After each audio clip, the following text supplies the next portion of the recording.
امام بخاری نے حضرت معاویہ کے فضائل و مناقب میں کوئی لمبی روایتیں نہیں پیش کی. غور سے سنیے گا اس بات کو. اور یوں لکھا باب و ذکر معاویہ.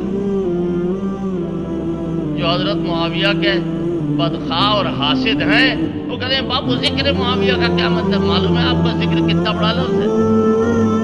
قرآن کہہ رہا ذکر رحمت ربک عبدہ زکریا.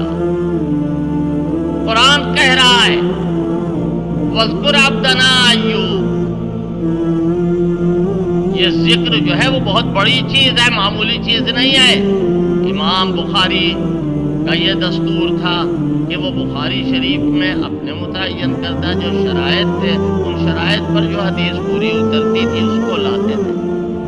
حضرت معاویہ رضی اللہ تعالیٰ عنہ کے فضائل و مناقب میں کیا یہ بات کم ہے کہ امام بخاری نے اپنی صحیح میں لکھا ہے اول جیشی یغزون البحر، کہ جو پہلی مرتبہ کشتی سے جہاد کرے گا، سمندر سے جا کر کے جہاد کرے گا، اس کی گناہ معاف. وہ کون ہے؟ حضرت معاویہ. بخاری شریف کی تمام شرح نہیں بات